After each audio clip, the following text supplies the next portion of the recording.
एक सुबह की बात है। एक गांव में रमला नाम की एक औरत अपनी सौतेली बेटी के साथ रहती थी। उसकी बेटी का नाम लाडली था, जिसके माता पिता बचपन में ही गुजर गए थे। वो अपनी सौतेली माँ के साथ रहती थी, लेकिन सौतेली माँ का बर्ताव उसके साथ बहुत बुरा था। फिर एक सुबह की बात है। एक दिन लाडली अपने कमरे में सो रही होती है, जो उसकी अम्मी ने उसके लिए बनाया था। तभी उसकी माँ उधर आती है और चिल्लाने लगती है उसके सो।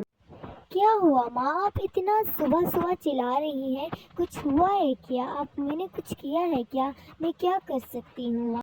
देखो लड़की, मुझे माँ मत बोलो। तुम्हारे माँ बाप इतने अमीर तो नहीं थे जो तुम्हें जायदाद छोड़ के गए हो। तुम्हें मेरे सर पर मुसल्लत कर गए हैं। जाओ अपना काम करो, इधर सो मत।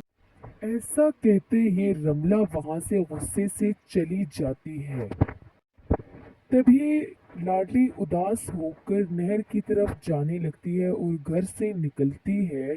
लाडली नहर पर पहुंचकर एक पेड़ के नीचे बैठकर सोचती है कि मैं क्यों पैदा हुई, मेरी माँ मुझ पे इतना जुल्म क्यों करती है, आखिर क्यों क्यों मैं ऐसी क्यों हूँ, मुझ पे क्यों जुल्म करती है।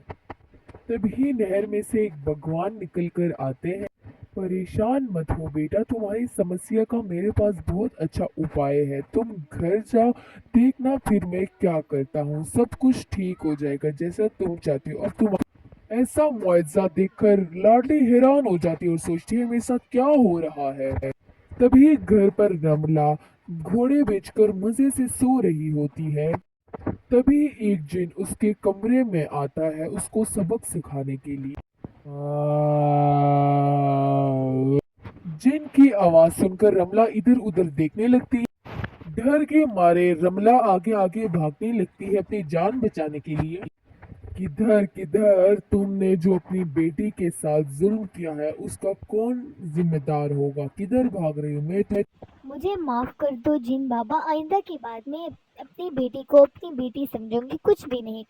और फिर रमला अकेले बैठकर सोचने लगती है कि सच में मैंने अपनी बेटी के साथ बहुत गलत किया है। इसी सोच में रमला लाडली को ढूंढने के लिए घर के बाहर जाने लगती है और लाडली और देख रही होती है कि लाडली घर की सफाई कर रही होती है। तभी वो लाडली के पास आती है और ये झाड़ू मुझे दो, काम मैं करूंगी। आइंदा के बाद तुम काम नहीं करोगी। मुझे माफ कर दो। फिर क्या था, लाडली ये बात सुनकर बहुत खुश होती है और छलांगे मारने लगती है। फिर रमला अपनी सौतेली बेटी लाडली के साथ खुशी खुशी रहने लगती है और उसका ख्याल रखती है।